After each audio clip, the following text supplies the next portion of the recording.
Chapter number 4, Major Landforms. Now what are landforms? The earth is not uniform or even at all places. Some places it is very high, while on the other places it is very low. And the variation in this earth surface create various landforms.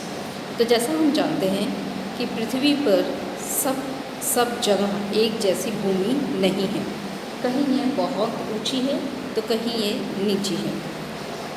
तो इस तरह ये अलग अलग भूमि का निर्माण करती है।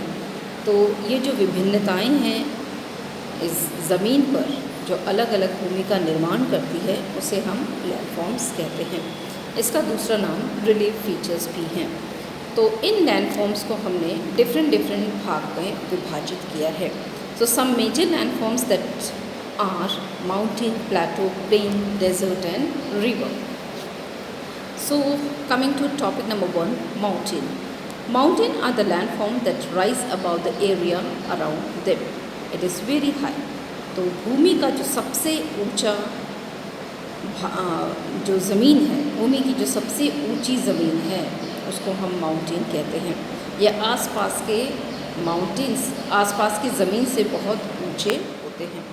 तो हम देखते हैं that mountains are the landform that rise about the area around them. तो हम ये देख रहे हैं माउंटेन्स को, ये सबसे ज़मीन पर सबसे ऊंचा लैंडफॉर्म है। Then coming to the peaks, this mountain has conical shape. The upper part of the mountain is called peak. When the peak are in rounded shape, जब पीक राउंड शेप में होती है तो ये माना जाता है कि वह माउंटेन पुराना माउंटेन है, और जब ये पीक कॉनिकल शेप में होती है तो उसे हम न्यू माउंटेन्स कहते हैं। तो जैसे हमारे हिमालयज़ हैं, हिमालय का जो पीक है वो कॉनिकल शेप में है, इसीलिए हिमालय के पीक्स को हम या हिमालय माउंटेन रेंजेस को हम न्यू माउंटेन कहते हैं। Now hills are small mountain that not very high. तो hills are also mountain but they are not as heighted as the mountains. उनकी जो हाइट होती है हिल्स की माउंटेन की तरफ बहुत ऊंची नहीं होती है। Mountains differ in height and shape and this happens due to their age. तो मैंने जैसे पहले बताया कि माउंटेन्स अगर उसके पीक्स माउंटेन्स के अगर पीक्स राउंडेड शेप में हैं तो वो पुराने हैं, और अगर वो कॉनिकल शेप में हैं उनको हम शार्प पीक कहते हैं और वो नए माउंटेन्स कहलाते हैं। तो भारत का जैसे अरावली पर्वत है या अरावली माउंटेन है, ये ओल्ड माउंटेन्स हैं और हिमालय न्यू माउंटेन्स हैं। Now the features of mountains,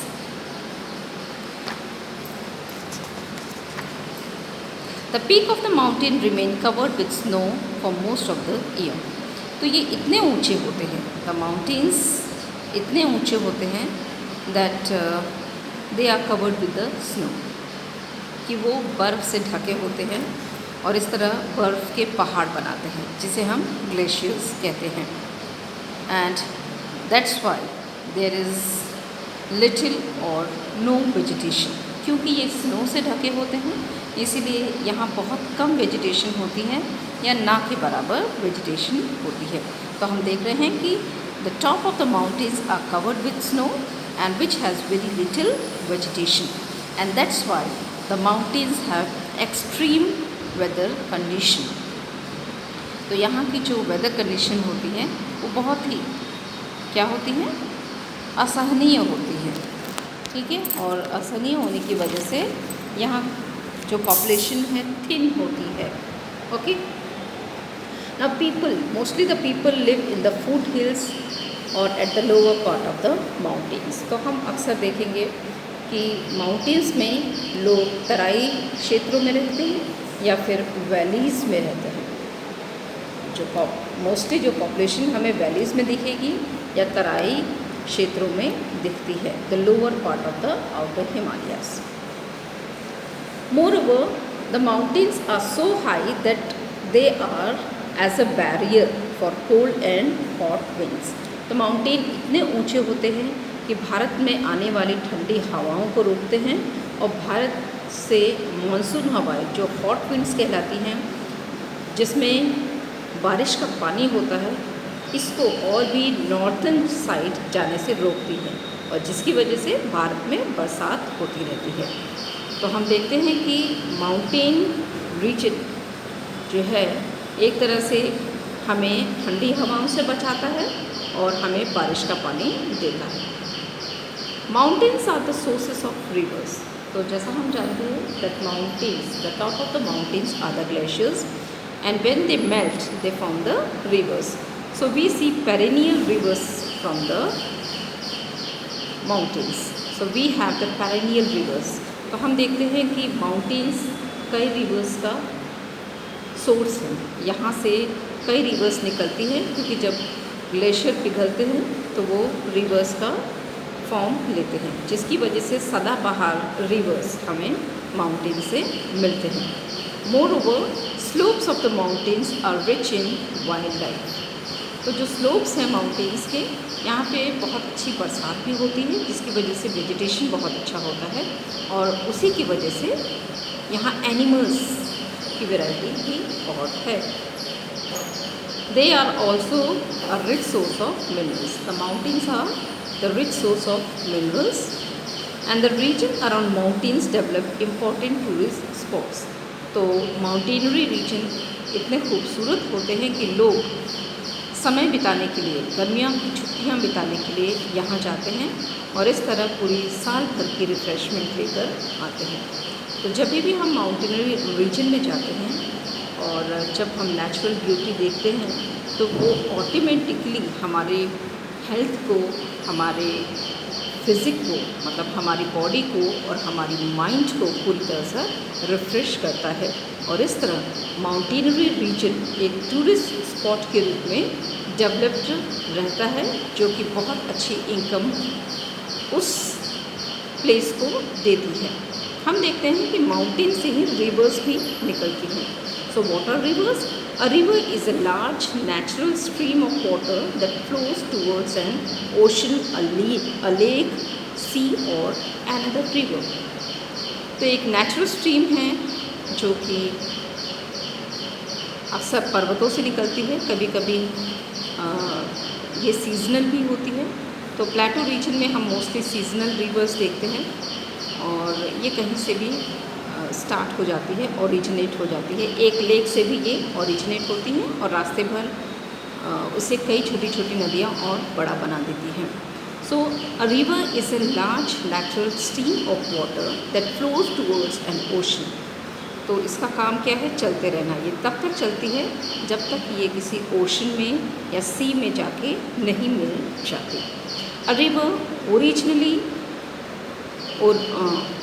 or usually originates in the mountain and ends the journey in the sea or an ocean. So when we see that the mountains, when the rivers are originating from the mountains, they are mostly having 3 stages. तो अगर जो नदी है पर्वतों से निकलती है तो उसे हम 3 भागों में डिवाइड करते हैं। The first stage of the river is the upper and youthful stage.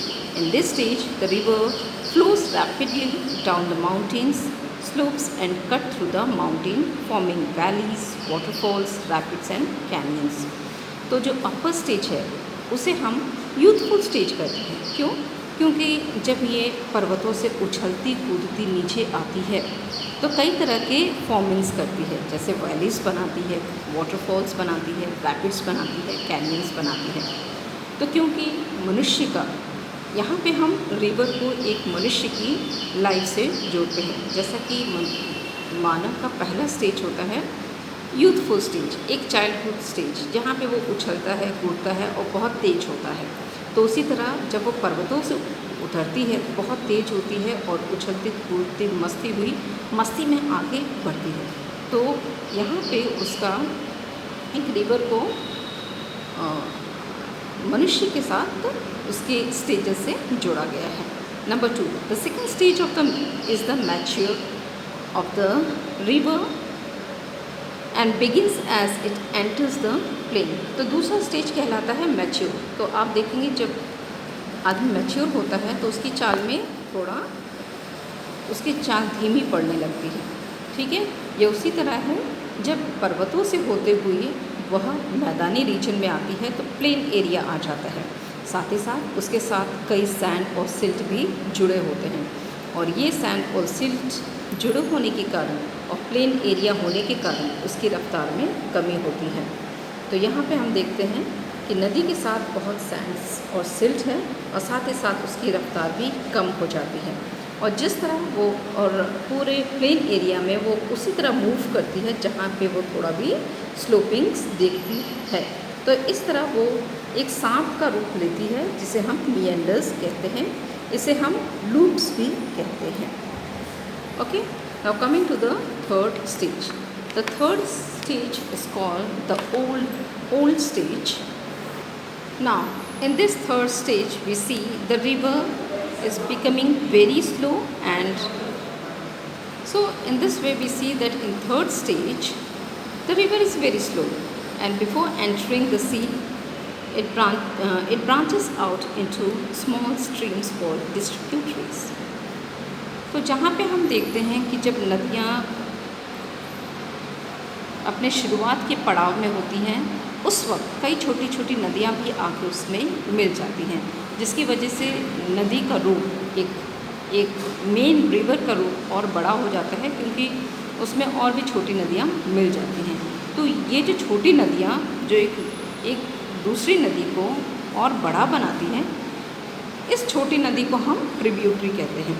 लेकिन थर्ड स्टेज में क्या होता है, नदियों के पास इतना सैंड और सिल्ट रहता है। The river receives so much sand and silt that it starts to deposit in between the stream itself. तो हम क्या देखते हैं कि रास्ते में जब समुद्र से मिलने से पहले नदी का जो रूप होता है वो बहुत ही धीमा हो जाता है। क्यों? क्योंकि उसके साथ इतने सैंड और सिल्ट होते हैं और उसके साथ कई नदियों का भी सैंड और सिल्ट होता है, कई नदियों का पानी होता है। और जब ये इतना स्लो चलती है कि नदी में ही ये सैंड और सिल्ट को डिपोजिट करने लगती है और इस डिपोजिशन की वजह से एक लैंडफॉर्म क्रिएट होता है जिसे हम डेल्टा कहते हैं। और डेल्टा क्रिएट होने की वजह से एक नदी जो है कई छोटी छोटी धाराओं में विभाजित हो जाती है। Because of the formation of delta the river is been divided into many small streams and these small streams are called distributaries. जैसे कि गंगा नदी की एक डिस्ट्रीब्यूट है Hooghly river, and we see the largest delta of Ganga and Brahmaputra river is Sundarban delta. Okay, so in this way